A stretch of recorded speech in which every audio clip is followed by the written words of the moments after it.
My wife thought I'd never find out, until I played the tape in front of everyone.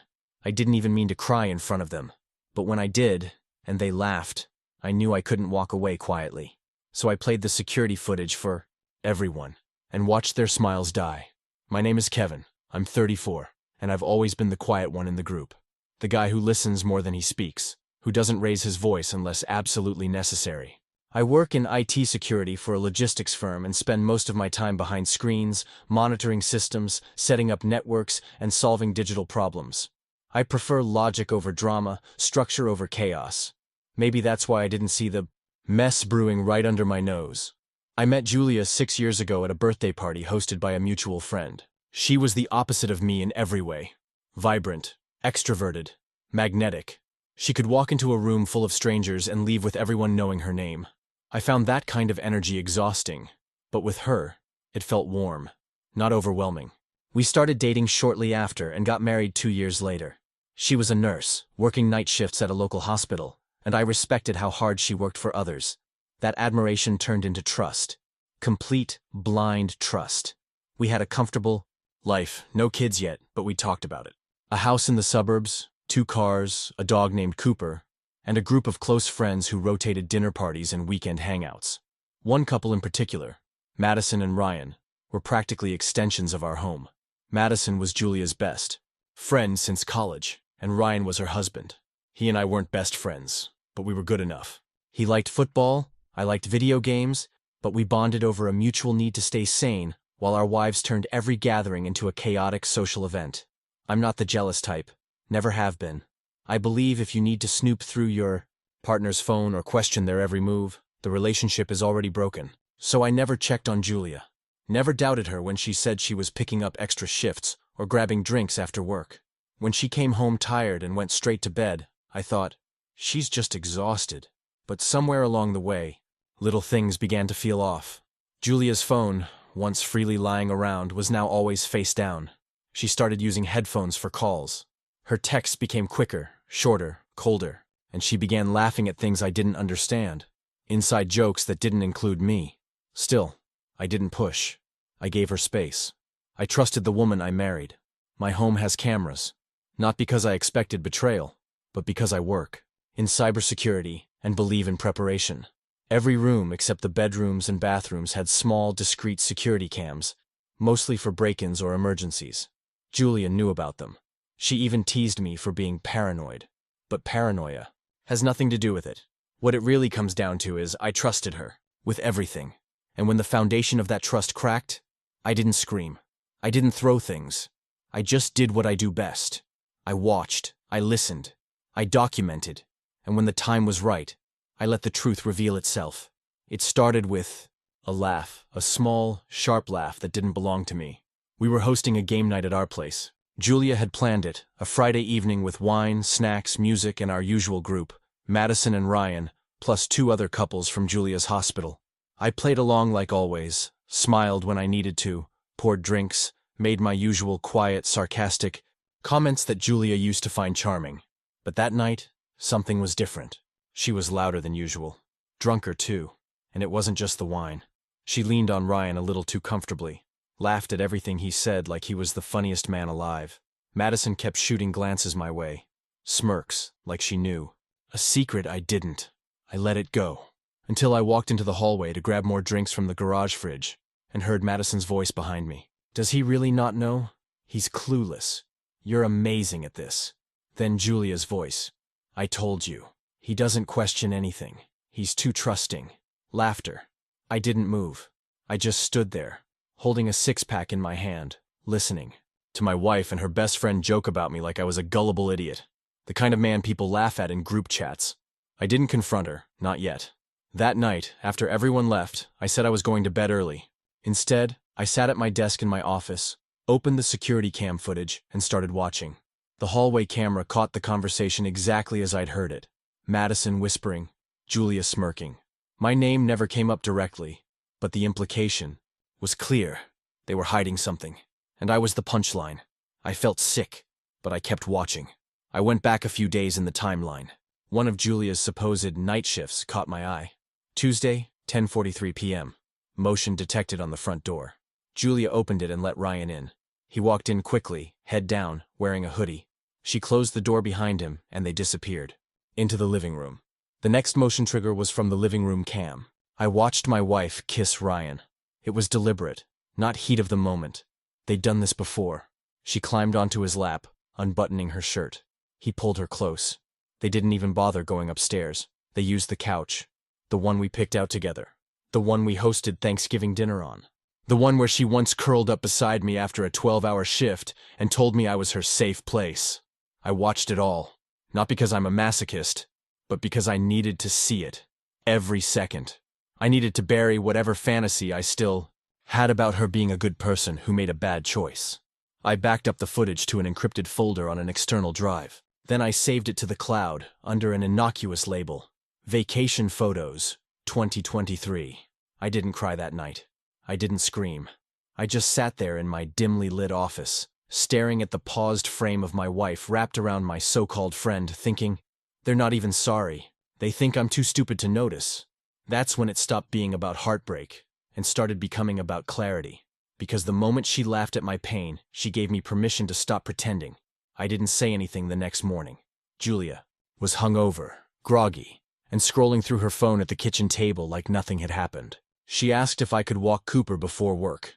I said sure. Same routine, same tone, same life. Only it wasn't. Everything I needed was already in place. I just needed the right moment. That moment came a week later when Julia decided to host another friends' night. Just a casual dinner with Madison, Ryan, and a couple of co-workers. She asked me to grill. Said it'd be nice to make some memories. I smiled. Yeah, let's do that. Saturday evening arrived. Everyone showed up on time. Laughter filled the house. Music played. Julia made her signature sangria. Madison flirted with everyone. Ryan clapped me on the back like we were brothers. I grilled burgers. The dog barked. It all looked so normal. Then Julia made a joke during dinner. Something about how I can't read a room to save my life. Everyone laughed. Even Ryan. I looked up from my plate and said, "You're right. I don't always pick up on things." Right away, Julia smirked, taking a sip of her wine. See? He admits it. I stood up, walked over to the TV, pulled out my laptop. No drama, no announcement, just a click. The TV mirrored my screen. A paused security clip filled the room. Living room, couch, date and time in the top corner. Julia and Ryan. Kissing. The room went dead silent. Julia's glass slipped from her hand. Madison froze mid-bite. Ryan muttered, "What the f—" and then stopped himself. I let the footage play for exactly 30 seconds. Then I paused it. "I'm sorry," I said calmly. "Was that not funny?" No one laughed. Julia's mouth opened, but nothing came out. Her face had drained of color. Ryan looked like he wanted to disappear. Madison kept looking at the floor. I looked around the room, scanning each face. This is the part where I'm supposed to cry, right? Where you all smirk and tell yourselves I deserved it for being boring, or too quiet, or too trusting. Still silence. I'm not going to cry. I already did that. Alone. A week ago. Then I walked into the hallway, grabbed an envelope from the drawer, and dropped it on the table in front of Julia. Inside, divorce papers. Signed, prepared, ready. Send it to your lawyer. Or don't. I really don't care. And then I left the room. I didn't slam doors. I didn't yell. I just picked up my keys, called Cooper to the car, and drove off. I had already rented a short-term apartment. Already moved most of my essentials the day before. She didn't even notice, because she never really looked at me.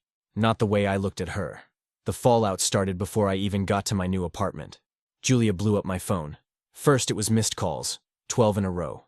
Then came the texts. "Kevin, please, can we talk?" "You don't understand. It's not what it looked like. I was drunk. I made a mistake. Don't throw everything away over one moment." I didn't respond. I didn't need to. By the next morning, she'd moved. On to anger. "How dare you embarrass me like that in front of everyone? You humiliated me. You planned this like a psycho. You're sick. No normal person would do that." Still, I said nothing. The silence was more powerful than anything I could have shouted. Madison tried reaching out too. She sent a single text. "I didn't know it was that serious. I'm sorry. That was a lie." She knew. She enabled it. She laughed while I was being torn apart. She was just sorry she got caught in the splash zone. Ryan never contacted me. His silence was the only honest thing about him. Word spread fast among our social group. The footage had made an impression. People who'd once praised Julia for being the life of the party now wanted distance. A few mutual friends messaged me privately, mostly to say they were shocked or to offer support. I always thought something was weird between them, one friend said. She made you the punchline, said another. I'm so sorry, man. Funny how people suddenly develop insight after the fact. Her family reached out too. Her older brother called me and said, I don't know what to say, Kevin. I don't even recognize her anymore. Her mother left a voicemail apologizing for whatever pain Julia caused, but asked me not to throw away 6 years just like that. Too late. The marriage ended the moment they laughed at my pain. Julia, on the other hand, launched into damage control. She posted vague quotes on Instagram about growth, betrayal, and healing. Deleted all her old posts with me. Then re-uploaded solo shots with captions like, learning to stand on my own, as if she hadn't spent the last year standing on someone else's husband.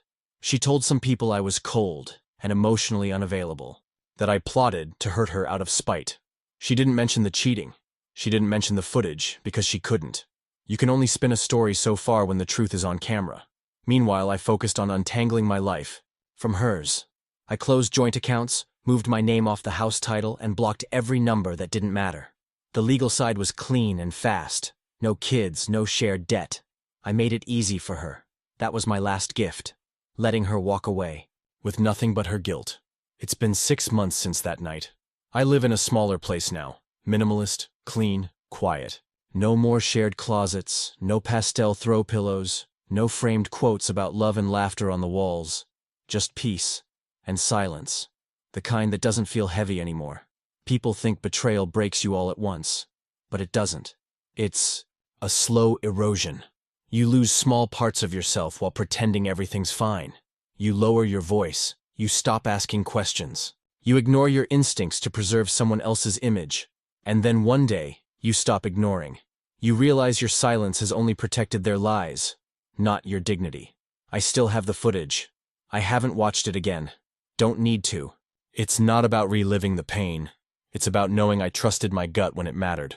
I trusted it when everyone else told me to ignore the signs, when even she insisted I was imagining things.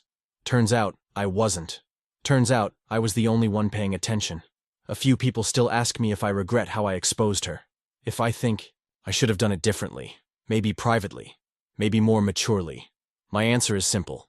No, because they didn't humiliate me in private. They laughed at me together. In my house, at my table, while smiling to my face. That wasn't a mistake. That was a pattern, a performance. And when people perform cruelty, they deserve to be unmasked in the same spotlight they chose to mock you in. I wasn't dramatic. I was deliberate. Since then, I've made changes. I've cut people out. Cleanly, without ceremony. I've started running again, reading more, reconnecting with the parts of myself I forgot while trying to keep someone else happy. I don't date yet. Not because I'm bitter, because I'm rebuilding. Because next time, I want to choose with clarity, not loneliness. I want to recognize red flags without brushing them under rugs. I want peace, not chaos disguised as passion. As for Julia, I don't know what she's doing now. I don't check. I don't care. Whatever version of her exists in someone else's story is no longer my concern. She made her choice. I simply stopped protecting her from the consequences of it. There's a kind of freedom that comes from truth. Cold, clean, quiet truth. It doesn't always come with closure. It doesn't always come with apologies. Sometimes it just shows, up in the form of a timestamp on a screen and a face you don't recognize anymore. But that's enough. That's all I needed. They laughed when I cried, so I let them watch themselves, and then I walked away.